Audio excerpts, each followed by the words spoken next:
Hello, welcome to food Nishi. ഞാൻ കുറച്ച് cauliflower എടുത്ത് വെച്ചിട്ടുണ്ട്. ഇത് നല്ല ചൂടുവെള്ളത്തിൽ ഇട്ട് വാഷ് ചെയ്തെടുത്താണ്. ഇതുപോലെ വാഷ് ചെയ്തെടുക്കണം. കോളിഫ്ലവർ പിന്നെ ഒരു ഉരുളക്കിഴങ്ങ് അത് വെച്ചിട്ട് നമുക്കൊരു നല്ലൊരു ഗ്രേവി ഉണ്ടാക്കിയെടുക്കാം. പിന്നെ സവാള തക്കാളിയൊക്കെ ആവശ്യമുണ്ട്. ഇത് നമുക്കൊന്ന് അരിഞ്ഞെടുക്കാം. ഈ തക്കാളി ഈ ഉരുളക്കിഴങ്ങ് കോളിഫ്ലവർ. നമുക്ക് ഒരു പാത്രം എടുത്തിട്ട് വെച്ചിട്ടുണ്ട്. അതിൽ ഓയിൽ ഒഴിച്ച് കൊടുത്തിട്ടുണ്ട്. നമുക്ക് ഈ കറി വെച്ചെടുക്കാം. കോളിഫ്ലവർ, സവാള, 2 സവാള അരിഞ്ഞ് വെച്ചിട്ടുണ്ട്.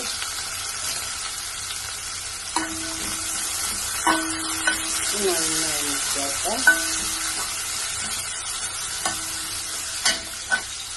കോളിഫ്ലവർ എപ്പോഴും കുറച്ച് മഞ്ഞളും ഉപ്പിട്ടിട്ടുള്ള വെള്ളത്തിലും കൂടെ കഴുകി കൊടുക്കുന്നത് നല്ലതാണ്. ചൂടുവെള്ളത്തിൽ കഴുകിയാലും മഞ്ഞളും ഉപ്പിട്ട വെള്ളത്തിൽ തന്നെ കഴുകി കൊടുക്കണം.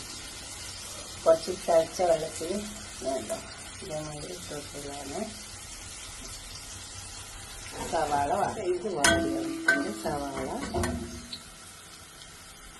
നമുക്ക് ഇഞ്ചി വെളുത്തുള്ളിയുണ്ട്, അത് ചതക്കേക്ക് വെച്ചേക്കാം.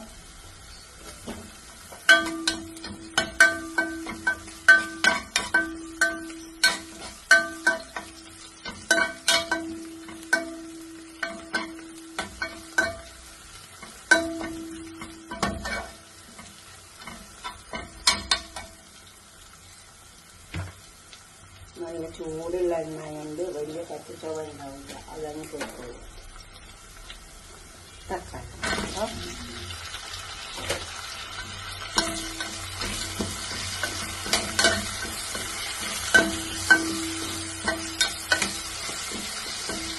തക്കാളി നന്നായി വെന്ത് വരണം. തക്കാളി വേകട്ടെ, നല്ലോണം കുറഞ്ഞിട്ട് നന്നായി വേണം തക്കാളി. ഇത് ഒക്കെ വാടി വരണം. തക്കാളി ഒക്കെ വരണം.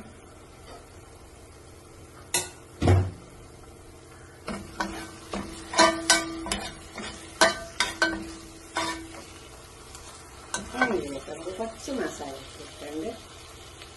ഉപ്പ്, 1 ടീസ്പൂൺ മല്ലിപ്പൊടി, അതുപോലെ തന്നെ 1 ടീസ്പൂൺ മുളകിൻ്റെ പൊടി, കുറേശ്ശെ ഇട്ട് കൊടുത്താൽ മതി മസാലയെല്ലാം. 1 ടീസ്പൂൺ മഞ്ഞളുടെ പൊടി, ഗരം മസാല പൗഡർ,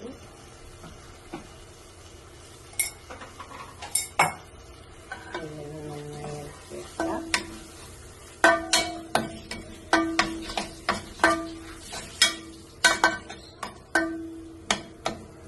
നമുക്കൊരു പച്ചമണമുണ്ട്. അപ്പോൾ കുറച്ച് സമയം എണ്ണയിലിട്ടിട്ടൊന്ന് ഇങ്ങനെ നന്നായി ഇറക്കിയെടുക്കുന്നത് നല്ലത്. അപ്പോൾ ആ പച്ചമണം കൊടുക്കുള്ളൂ.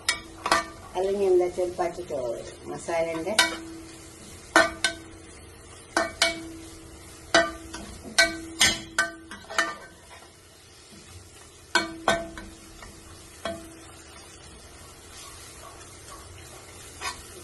മുട്ട ഉരുളക്കിഴങ്ങ് കൊടുക്കാം.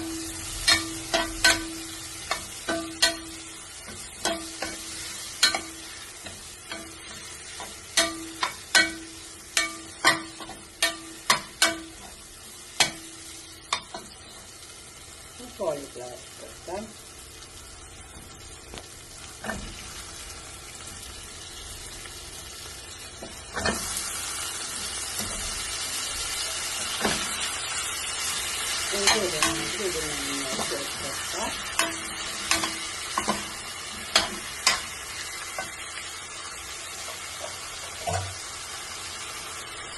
ക്യാപ്സിക്കം അതിൻ്റെ മാത്രം വെച്ചാൽ മതി. ഇവിടെ വീട്ടിലുള്ള ഞാൻ ചേർക്കുന്നത്. പിന്നെ പച്ചമുളക്, ഇതെല്ലാം ഭാഗം നന്നായി ചേർക്കണ്ട. ഇതുപോലെ നന്നായി ചേർത്ത്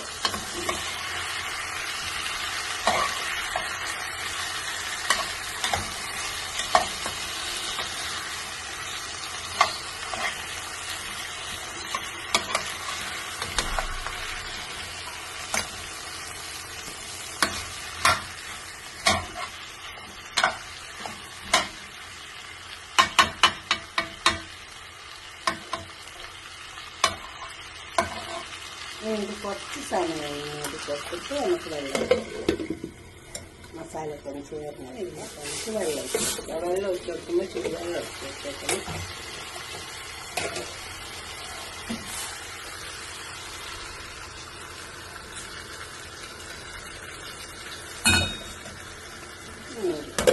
വെക്കാം.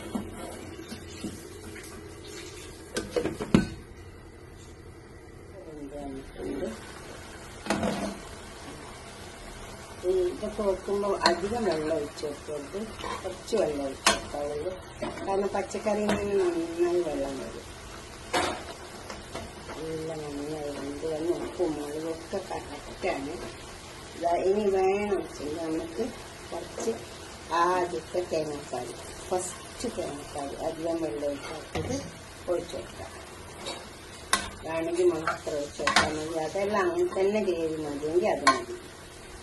ഇത് ഒരു പ്രത്യേക ടേസ്റ്റ് ഉണ്ടാവും. അന്നേരം തേങ്ങാപ്പാൽ ഒഴിച്ചിട്ട് അധികം കത്തേണ്ട ആവശ്യമില്ല.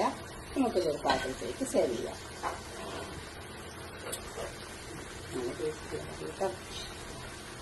ഒക്കെ കണക്കാണ്.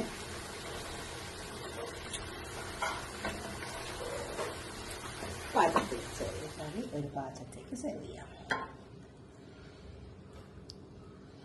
ഇതുപോലെ ഒന്ന് ഉണ്ടാക്കി വെക്കുക.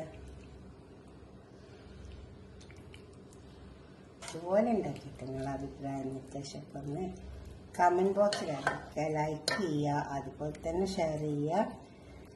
എന്തായാലും ഉണ്ടാക്കി വയ്ക്കുക. ഇഷ്ടപ്പെടാണ്ടിരിക്കില്ല. അപ്പോൾ ലൈക്ക് ചെയ്യുക, ഷെയർ ചെയ്യുക, സബ്സ്ക്രൈബ് ചെയ്യാനൊക്കെ ചെയ്യുക. കുറച്ച് കറിയുണ്ട് കണ്ടോ. ഒത്തിരി തേങ്ങാപ്പാൽ ഒഴിച്ചു കൊടുത്താൽ മതി, നല്ല ടേസ്റ്റ് ഉണ്ടാവും. പിന്നെ ഈ കറി വേവാൻ വേണ്ടിയിട്ട് ഉരുളക്കിഴങ്ങും ഇതൊക്കെ വേവാൻ വേണ്ടിയിട്ട് അധികം വെള്ളമൊന്നും ഒഴിച്ചു കൊടുക്കരുത്. അതിൽ നല്ല വെള്ളം ഉണ്ടായി വരും. നല്ല ടേസ്റ്റ് ഉണ്ട്. അടുത്തൊരു വീഡിയോ ആയിട്ട് നമുക്ക് പിന്നെ കാണാം. ബൈ. ഷെയർ ചെയ്യുക, ലൈക്ക് ചെയ്യുക, സബ്സ്ക്രൈബ് ചെയ്യാത്തവരൊക്കെ ചെയ്യുക. ബൈ.